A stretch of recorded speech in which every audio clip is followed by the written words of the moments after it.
Hello friends, welcome back. कैसे हैं आप सब? I hope you all are fine. हम पढ़ रहे थे polity for the upcoming JKP constable exam. आज हम स्टार्ट करेंगे फंडामेंटल राइट्स। ये एक लेंथी टॉपिक होने वाला है, तो इसलिए इसे हम 2 पार्ट्स में डिवाइड करेंगे। आज हम करेंगे फंडामेंटल राइट्स पार्ट 1। चलिए आज का टॉपिक स्टार्ट करते हैं, दैट इज फंडामेंटल राइट्स। हमने अभी तक पढ़ा कि कॉन्स्टिट्यूशन किस तरह से बना, कॉन्स्टिट्यूशन में कितने शेड्यूल्स हैं, कितने पार्ट्स हैं, ये सब हमने डिटेल में किया। नाउ जो इंपॉर्टेंट प्रोविजंस है वहां पर कॉन्स्टिट्यूशन में, हम उन्हें पढ़ेंगे जिनके एग्जाम में पूछे जाने के ज्यादा चांसेस हैं। तो सबसे पहले आता है फंडामेंटल राइट्स।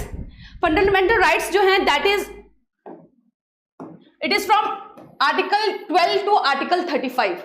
आर्टिकल 12 से लेकर आर्टिकल 35 जो है वो डील करते हैं फंडामेंटल राइट्स के साथ। फंडामेंटल राइट्स हो गए मौलिक अधिकार, ऐसे हक जो हमारा संविधान सबको प्रोवाइड करता है, irrespective of caste, colour, sex, religion. ये हमारे देश के हर नागरिक को ये हक मिले हैं। ठीक है, सो ये आते हैं under part 3 from article 12 to article 35 under part 3। Part 3 of constitution deal with fundamental right. ठीक है, पार्ट 1 एंड 2 डील्स विद हमारी कंट्री एंड इट्स टेरिटरी। ठीक है, स्टेट्स, यूटी उसमें कितनी है, कैसे उसका नाम चेंज किया जा सकता है, कैसे बाउंड्रीज चेंज की जा सकती है। जैसे रिसेंटली आपने देखा होगा कि केरला ने रेजोल्यूशन पास किया अपना नाम चेंज करने का, दैट इज केरलम। ठीक है, सो ये जो सब प्रोविजन है किस तरह से नेम चेंज किया जा सकता है, that all are mention in the part 1 and 2। Now part 3 is regarding fundamental right, मौलिक अधिकार। फंडामेंटल राइट्स को ब्रॉडली 6 ग्रुप में डिवाइड किया गया, 6 ग्रुप में डिवाइड किया गया। Right to equality, right to equality, इसके अंदर वो सब हक आ जाते हैं, वो सब राइट्स आ जाते हैं जो सब मेंबर्स को इक्वल ट्रीट करने के लिए हैं, जो सबको बराबरी का हक देते हैं। It ranges from article 14 to article 18। तो पहला ग्रुप है right to equality, that is E. Next आता है right to freedom from article 19 to 22। आजादी का हक, बोलने की आजादी, एक्सप्रेस करने की आजादी, संगठन बनाने की आजादी, एसोसिएशन बनाने की आजादी, कोई भी ऑक्यूपेशन करने की आजादी, कहीं पे भी जाके रहने की आजादी, ये सब जो है that comes under right to freedom. Then आता है राइट अगेंस्ट एक्सप्लॉयटेशन, किसी तरह का किसी के साथ अन्याय ना हो। It comes under article 23 and 24। इनको डिटेल में हम पढ़ेंगे। अभी आप जानिए कि फंडामेंटल राइट्स को जो 12 से लेकर 35 आर्टिकल्स के बीच में हैं, उन्हें ब्रॉडली 6 कैटेगरीज में डिवाइड किया गया है। पहली कैटेगरी आती है right to equality, that is E. Then right to freedom, that is F. Then right against exploitation, अन्याय के खिलाफ, दैट इज ई। देन आता है right to freedom of religion, धर्म का आजादी, धर्म की आजादी, आप अपने किसी भी धर्म को माने, आपको कोई धर्म नहीं मानना है, ये भी आपको आजादी है। आप अपने धर्म को प्रमोट करें, उसके इंस्टीट्यूशन को एस्टैब्लिश करें, सब आजादी आपको है। ठीक है, नेक्स्ट आता है cultural and educational right. Cultural and educational right, जो माइनॉरिटी सेक्शंस हैं उनको ये आजादी हो ताकि वो अपने कल्चर को प्रमोट कर सके, बचा सके।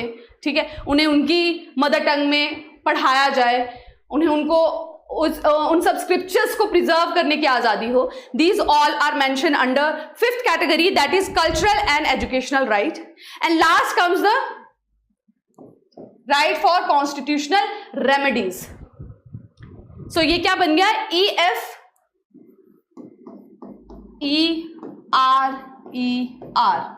एफरर। ठीक है, तो these are the 6 categories of fundamental right. Constitutional remedies क्या होती है कि जब आपसे आपका फंडामेंटल राइट छीना जाए या किसी तरह से किसी भी एक्टिविटी से, वो कोई पर्सन हो, वो गवर्नमेंट हो, कोई ऑफिस हो, आपसे आपका हक छीने, तो आप क्या करेंगे, आप किसके पास जाएंगे? आप डायरेक्टली कोर्ट के पास जा सकते हैं। ठीक है, under this right, that is constitutional remedies. क्योंकि ये हक आपको कॉन्स्टिट्यूशन ने प्रोवाइड किए हैं, संविधान ने प्रोवाइड किए हैं। तो अगर ये कोई छीनता है या इसको किसी भी तरह से अबॉलिश होते हैं, तो आप डायरेक्टली कोर्ट्स के पास जा सकते हैं, Supreme Court and High Court. ठीक है, so these are the 6 categories ये कैटेगरी भी आपको ध्यान रखनी है कि कौन कौन सी कैटेगरी है और उसमें क्या क्या आर्टिकल होते हैं। फाइन, अब हम इन्हें वन बाय वन डिटेल में पढ़ते हैं। इनिशियली जब कॉन्स्टिट्यूशन बना था तो उस टाइम पे 7 फंडामेंटल राइट्स थे, 7 ब्रॉड फंडामेंटल राइट्स, ठीक है। ये जो 6 मैंने अभी बताए हैं ये, एंड इंक्लूडिंग एक और राइट था, that is right to property, property का हक। ये भी जब कॉन्स्टिट्यूशन बना तो सबके पास राइट टू प्रॉपर्टी भी था, लेकिन 44th अमेंडमेंट एक्ट से, 44th अमेंडमेंट एक्ट जो लाया गया 1978 में, उससे राइट टू प्रॉपर्टी को फंडामेंटल राइट की लिस्ट से हटा दिया गया और इसे बना दी गया लीगल राइट। कॉन्स्टिट्यूशनल राइट से बन गया ये लीगल राइट, ठीक है। So now it has been made a legal right under article 300A। तो क्वेश्चन बन सकता है कि ओरिजिनली फंडामेंटल राइट्स कितने थे? 7 थे। Now there are 6। कौन सा फंडामेंटल राइट थे which has been removed? So right to property था, जो कि रिमूव किया गया 44th कॉन्स्टिट्यूशनल अमेंडमेंट एक्ट 1978 के द्वारा, और अब ये बन गया है legal act under article 300A। Legal act होता है जो कानून के द्वारा दिया जाता है, कॉन्स्टिट्यूशन जो संविधान के द्वारा दिया जा रहा है, ठीक है। और अमेंडमेंट जो है वो, जैसा मैंने आपको प्रीवियस लेक्चर में बताया कि हमारा जो कॉन्स्टिट्यूशन है, जो संविधान है, वो फ्लेक्सिबिलिटी और स्ट्रिक्टनेस का बड़ा ही यूनिक कॉम्बिनेशन है। उसमें कुछ चेंजेस ला भी सकते हैं एंड जो उसका बेसिक स्ट्रक्चर है, जो उसका मूल रूप है, उसे चेंज नहीं भी कर सकते। वो इक्वालिटी की बात करता है, फ्रेटर्निटी की बात करता है, जस्टिस की बात करता है, तो ये चीजें नहीं निकाली जा सकती, चेंज नहीं की जा सकती। बट कुछ चीजें with a change in time, technology के आने पर, नीड्स के चेंज होने पर, जो डिमांड्स और नीड्स बदलती है सोसाइटी की, उस हिसाब से कुछ चेंजेस लाए भी जा सकते हैं, और वो चेंजेस लाने का तरीका है अमेंडमेंट। अब आप मुझे कमेंट सेक्शन में बताएंगे कि अमेंडमेंट का जो प्रोसीजर है वो हमने किस कॉन्स्टिट्यूशन से बोरो किया है। इससे पता लगेगा कि आप ध्यान से लेक्चर सुन रहे हैं और आपकी प्रिपरेशन साइड बाय साइड हो रही है। फाइन, चलिए। So article 12 and article 13, actual में जो जितने भी फंडामेंटल राइट है वो आर्टिकल 14 से स्टार्ट होते हैं। आर्टिकल 12 डिफाइन करता है स्टेट को, कि जहां जहां भी स्टेट की बात की गई है तो स्टेट क्या है। स्टेट में सेंट्रल गवर्नमेंट भी आती है, स्टेट गवर्नमेंट भी आती है, लोकल गवर्नमेंट भी आती है, स्टेट की जो ऑर्गेनाइजेशंस हैं, ठीक है, पब्लिक ऑफिसेज जो है वो भी इन द आप कहें इन टर्म्स ऑफ स्टेट में इंक्लूड होते हैं। और आर्टिकल 13 में ये बोला गया है कि कोई भी कानून अगर बनाया जाता है सरकार के द्वारा और वो फंडामेंटल राइट को कहीं ना कहीं इंटरफियर कर रहा है या उसको छीन रहा है, तो उस कानून को नल एंड वॉइड बना दिया जाएगा। कोई भी कानून अगर मौलिक अधिकारों, सिटीजन्स के मौलिक अधिकारों को छीनता है या उनके साथ इंटरफियर करता है तो उसे नल एंड वॉइड बोल दिया जाएगा। So these 2 things are mention in article 12 and article 13। और आर्टिकल 14 से हमारे फंडामेंटल राइट शुरू हो जाते हैं। नाउ ये जो फंडामेंटल राइट्स हैं आर्टिकल 14 से आर्टिकल 32 तक, उसमें से कुछ राइट्स ऐसे हैं जो सिर्फ भारत के नागरिकों को मिलते हैं, और कुछ राइट्स ऐसे हैं जो हमारे देश में अगर फॉरेनर्स भी आते हैं ना, जब तक हमारे देश में वो रहते हैं उनको वो भी मिलते हैं, ठीक है। सो वो कौन कौन से राइट्स हैं? सो पहले है fundamental rights which are available only to citizens and not to foreigners. हमारे देश में जो फॉरेनर्स आते हैं उनको वो अधिकार नहीं है, वो अगर हमारे देश में रह भी रहे हैं उन्हें वो अधिकार नहीं है। सिर्फ भारत के नागरिक को जो सिटीजनशिप यहाँ की ले लेते हैं उन्हें वो अधिकार मिलते हैं। वो क्या क्या है? पहला है आर्टिकल 15, ठीक है। आर्टिकल 15 किसकी बात करता है वो अभी हम डिटेल में पढ़ें। आप इसे ध्यान रखिए कि कौन कौन से आर्टिकल्स जो हैं जो सिर्फ सिटीजन ऑफ इंडिया को मिलते हैं। That is article 15, article 16, article 19, 29 and 30। ठीक, एक ओवरव्यू मैं आपको दे देती हूँ। आर्टिकल 15 बात करता है कि किसी भी नागरिक में, किसी भी सिटीजन ऑफ इंडिया में किसी भी प्रकार का भेदभाव नहीं किया जाएगा, सेक्स के बेस पे, रिलीजन के बेस पे, कास्ट के बेस पे, वो आर्टिकल 15 कहता है।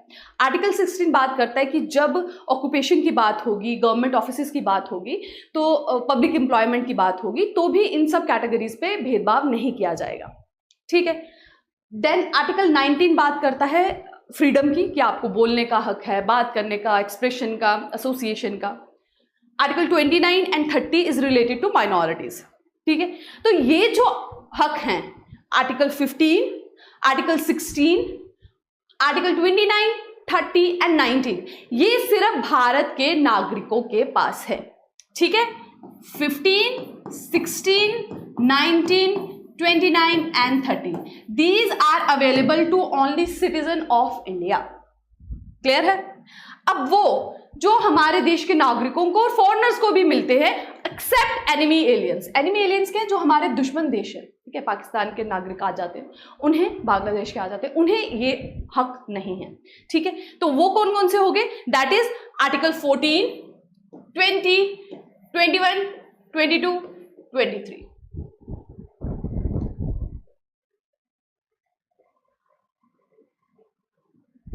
ठीक है, so these are available to both citizen and foreigners except enemy aliens.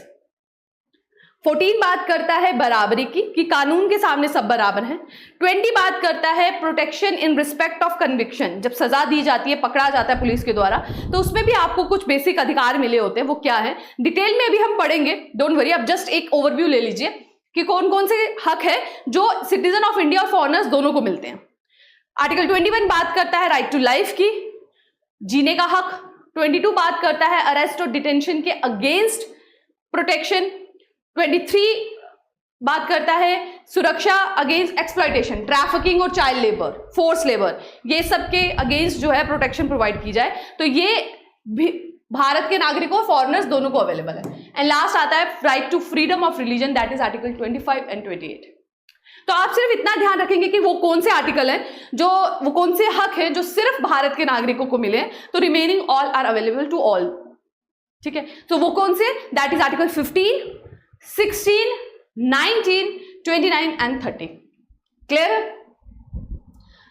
अब हम पढ़ेंगे आर्टिकल्स को, फंडामेंटल राइट्स को डिटेल में। पहले आता है पहली category, that is right to equality, article 14 to article 18। Right to equality, बराबरी का हक। आर्टिकल 14 बात करता है कि हमारे देश का हर नागरिक इंक्लूडिंग फॉरेनर्स कानून की नजर में सब एक है। अगर किसी भी कास्ट का पर्सन मर्डर करता है, कोई क्राइम करता है, तो उनको इक्वल सजा मिलेगी। कोई भी रिलीजन का पर्सन कोई भी ऑफेंस करता है तो एक तरह का ट्रीटमेंट उन्हें दिया जाएगा। कानून की नजर में सब बराबर है। ठीक है, सो equality before law and equal protection of law. तो अगर हमारे देश में जो व्यवस्था है कि जिनके पास वकील नहीं होते तो उनको पब्लिक प्रोसिक्यूटर मिले जाते हैं, ठीक है, गवर्नमेंट उनको प्रोवाइड करती है, तो ये जो व्यवस्था है ये सबके लिए है। ठीक है, आपके हकों की प्रोटेक्शन भी बराबर की जाएगी, किसी तरह का कोई डिस्क्रिमिनेशन नहीं होगा। सो कानून की नजर में सब बराबर है। It is talked about in article 14।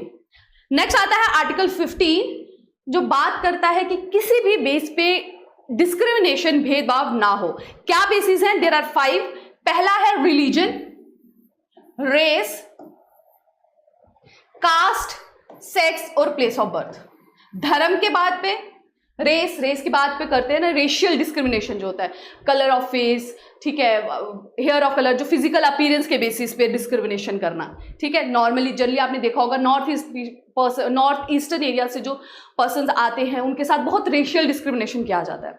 ठीक है, उन्हें अलग अलग नामों से उनको स्टीरियोटाइप किया जाता है ना। सो रेशियल डिस्क्रिमिनेशन नहीं होना चाहिए। दूसरा, कास्ट के बेस पे, सेक्स और प्लेस ऑफ बर्थ। कोई कहीं पे भी पैदा हुआ है, इंडिया के किसी भी भाग में, ठीक है, India, it is in concern of India, ये फॉरेनर्स को अवेलेबल नहीं है this right.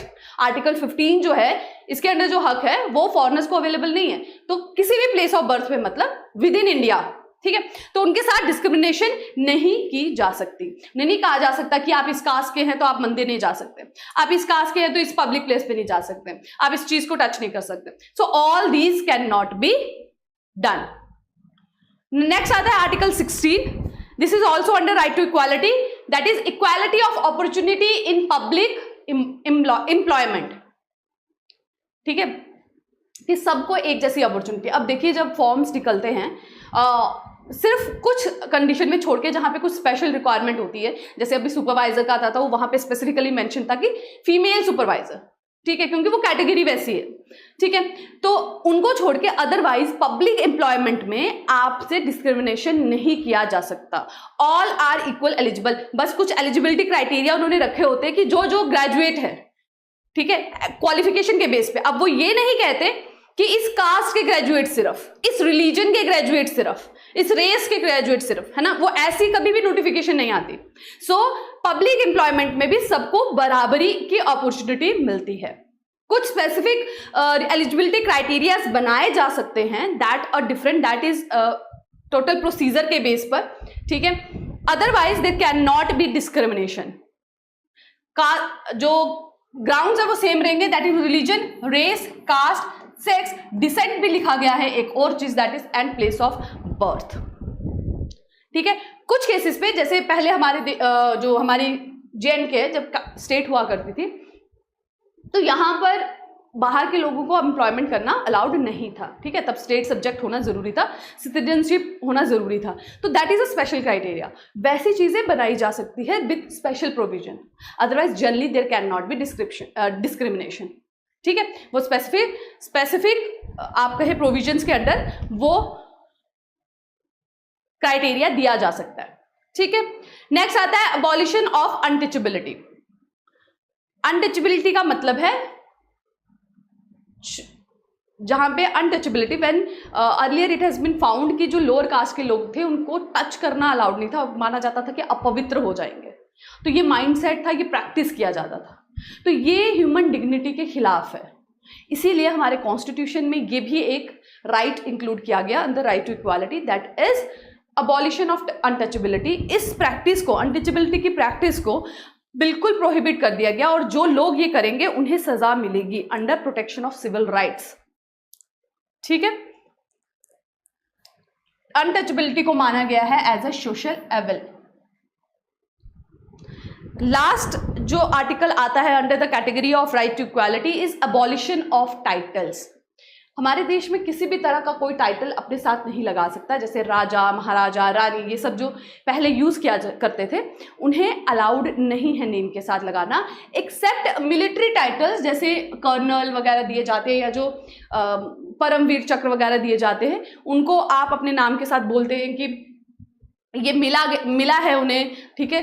That is a different thing. Academic distinctions जो मिलती है लाइक PhD, डॉक्टरेट लगाया जाता है नाम के साथ, दैट इज डिफरेंट। इन चीजों के अलावा और कोई टाइटल्स आप अपने नाम के साथ नहीं लगा सकते, ठीक है। साथ ही आप कोई भी टाइटल, कोई भी प्रेजेंट एमोलमेंट और ऑफिस फॉरेन ऑफिस से नहीं ले सकते without the permission of government of India. Fine, so ये सब है right to equality. Next category आती है राइट टू फ्रीडम, स्वतंत्रता का अधिकार, जो आता है आर्टिकल 19 से आर्टिकल 22 के, आर्टिकल 19 से आर्टिकल 22 तक। आर्टिकल 19 बात करता है कि हर इंसान को, हमारे देश में हर नागरिक को, चाहे फिर वो फॉरेनर ही क्यों ना हो, उसे बोलने का, एक्सप्रेस करने का, एसोसिएशन का, सबका अधिकार है। लेकिन इसमें भी एक्सेप्शन है। देखिए, जिस तरह से मैंने आपको आर्टिकल 16 का बताया कि ऑक्यूपेशन में डिस्क्रिमिनेशन नहीं हो सकती, बट देयर आर एक्सेप्शन कि कहीं कहीं स्पेशल प्रोविजन बनाए जा सकते हैं, जैसे जहां पे सिर्फ फीमेल्स रिक्वायर्ड हैं तो वहां बोल सकते हैं कि only females are eligible. Education qualification की आप एलिजिबिलिटी क्राइटेरिया रख सकते हैं, रेजिडेंस का रख सकते हैं। So few exceptions are there. Similarly ये जो राइट टू रेजिडेंस है, फ्रीडम ऑफ रेजिडेंस, आप कहीं पे भी जाके अपना घर नहीं बना सकते, यहाँ पे भी रीजनेबल रेस्ट्रिक्शन है, पीस को ध्यान में रखते हुए, सिक्योरिटी को ध्यान में रखते हुए। नॉर्थ ईस्टर्न एरिया है, जो ट्राइबल एरियाज होते हैं, वहां पे आप बिना परमिशन के एंटर नहीं कर सकते, वहां बिना परमिशन के आप घर नहीं बना सकते, ठीक है। जैसे स्पीच का आपको अधिकार है, एक्सप्रेशन का आपको अधिकार है, बट आप हेट स्पीच नहीं कर सकते, ठीक है। आप दूसरों के, आपका जो राइट है वो वहीं तक है जहां तक आप दूसरों के राइट पे इंटरफियर नहीं कर रहे हैं। आप कुछ ऐसा नहीं बोल रहे कि दूसरों के राइट्स जो है छिन रहे हैं, ठीक है। बोलने का आपको अधिकार है, बट आप कुछ भी ना बोले, आप अब्यूजिव लैंग्वेज यूज कर रहे हैं, हेट स्पीच कर रहे हैं, आप धर्म को गलत कह रहे हैं, so that is not allowed, ठीक है ना। सो फ्रीडम ऑफ असेंबली है, बट विदाउट आर्म्स। आप हथियारों के साथ ग्रुप बना रहे हैं, that is not allowed, because ये पब्लिक ऑर्डर, पीस, सिक्योरिटी इनके अगेंस्ट है। तो ये जो सारी फ्रीडम है ना, ये public order, peace, security, national security, इन सब को ध्यान में रखते हुए ही दी जाती हैं, वही एक्सेप्शंस इसमें इंक्लूड होती है। फ्रीडम ऑफ मूवमेंट है, freedom of profession, although it should be a legal profession. अब ये नहीं आप कह सकते कि मुझे तो कोई भी ऑक्यूपेशन करने का हक है, तो मैं स्मगलिंग करूंगा, है ना, मैं ब्राइबरी करूंगा, नहीं, लीगल ऑक्यूपेशन, ठीक है। सो हक है but with limited restrictions also, keeping in mind public order, safety of people and national security. Next आता है article 20, protection in respect of conviction for offences. Conviction क्या होता है? जब किसी जुर्म के लिए सजा दी जाती है, जब कोई क्राइम किया जाए और उसके लिए पनिशमेंट मिले, कन्विक्शन की जाए, उस पे केस चलाया जाए, उसे सजा मिले, ठीक है। सो इसमें ये बात की गई है, इसके अंदर 3 तरह की प्रोटेक्शंस आती हैं। पहली कि अगर किसी पर्सन ने कोई क्राइम किया है तो उसे एक ही क्राइम के लिए डबल बार सजा नहीं मिलेगी, एक ही क्राइम के लिए डबल पनिशमेंट नहीं होगी, that is protection against double jeopardy, ठीक है। एक बार चोरी की, एक बार सजा हो गई, दोबारा से आप उसको उसी चोरी के लिए सजा दे रहे हैं, नहीं, उसने दोबारा चोरी की, that is a different thing, but single crime के लिए डबल पनिशमेंट नहीं मिलेगी। Protection against self incrimination, person को फोर्स नहीं किया जा सकता अपने अगेंस्ट विटनेस बनने के लिए, खुद के क्राइम का विटनेस बनने के लिए उसे कंपेल, उसे फोर्स नहीं किया जा सकता। Next, protection against retrospective criminal legislation, मतलब अगर आज कोई क्राइम हो रहा है और आज की जो कानून व्यवस्था है उसमें उस एक्टिविटी को क्राइम नहीं माना जाता, तो इन फ्यूचर अगर उसके अगेंस्ट कोई कानून बनता है तो पीछे आके उसे सजा नहीं मिलेगी। मतलब जब भी जो क्राइम हो रहा है, अगर उसके लिए जो सजा मिली है, अगर उसे क्राइम माना जाता है तो उसको सजा मिलेगी, अगर उसका उस एक्टिविटी को क्राइम नहीं माना जाता तो उसे सजा नहीं मिलेगी, पीछे जाके उसे सजा नहीं दी जा सकती। रेट्रोस्पेक्टिव नहीं होगा कि इन फ्यूचर उसके बारे में सजा ज्यादा कर दी गई उस क्रिमिनल एक्टिविटी के लिए तो उसकी सजा भी बढ़ा दी।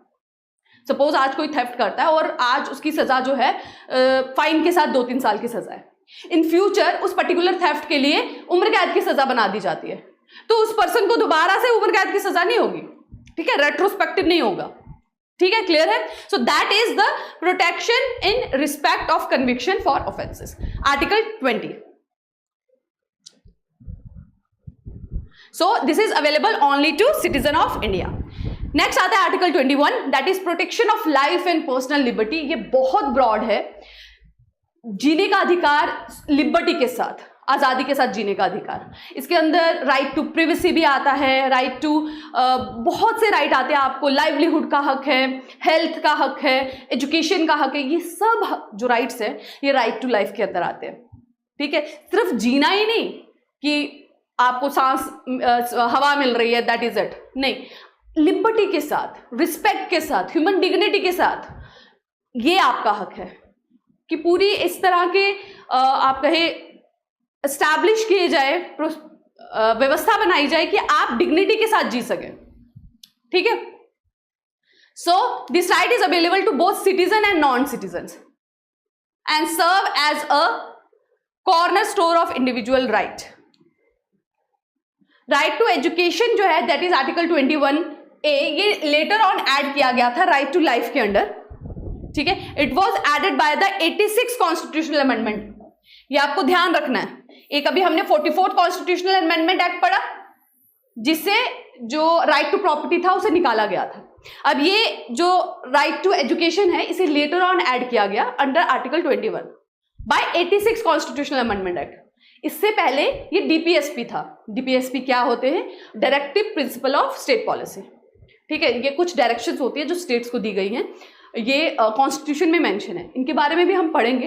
बट अभी आप ये जान लीजिए कि डीपीएसपी का आर्टिकल 45 था, उसमें राइट टू एजुकेशन के बारे में मेंशन था, राइट नहीं, एजुकेशन के बारे में मेंशन था कि हर एक बच्चे को हक है शिक्षा का। इसे फंडामेंटल राइट में इंक्लूड किया गया बाय 86 कॉन्स्टिट्यूशनल अमेंडमेंट एक्ट 2002, ठीक है। और एज है 6 to 14 ईयर्स। हर 6 से 14 साल तक के बच्चे को हक है शिक्षा का। Fine, okay. नेक्स्ट आता है article 22, that is protection against arrest and detention. Arrest और डिटेन करने के अगेंस्ट आपको क्या प्रोटेक्शन अवेलेबल है? सो आर्टिकल 22 कहता है कि जो लोग जो क्रिमिनल्स या आप कहे जो एक्यूज्ड, क्रिमिनल से ज्यादा बेटर होगा एक्यूज्ड, जिन्हें अरेस्ट किया जाता है या डिटेन किया जाता है, उनको कुछ सेफगार्ड्स प्रोवाइड किए गए हैं। अब डिटेंशन 2 टाइप की होती है। डिटेंशन मतलब निष्कासित करना, निकालना। एक हो गई प्रिवेंटिव और एक होगी प्यूनिटिव।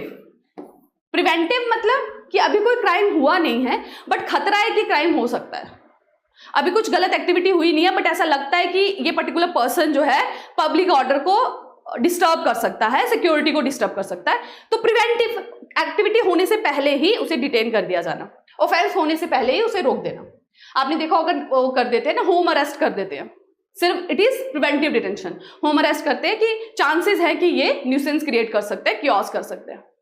नेक्स्ट आता है प्यूनिटिव डिटेंशन, जब एक्चुअल में क्राइम हो जाए उसके बाद डिटेन किया जाए, ठीक है, कोर्ट के द्वारा। Okay, so that is it for today's lecture. आज के लिए इतना ही रखते हैं, दैट इज आर्टिकल 22 तक। इसके आगे के जो लेक्चर्स है, आगे के जो आर्टिकल्स हैं, आगे के जो राइट्स है, वो हम नेक्स्ट वीडियो लेक्चर में पढ़ेंगे। तब तक के आप इनको अच्छे से रिवाइज कीजिए, लर्न कीजिए और अपनी तैयारी को जारी रखिए। मिलेंगे नेक्स्ट वीडियो लेक्चर में आगे के फंडामेंटल राइट्स के साथ। तब तक के लिए टेक केयर, थैंक यू।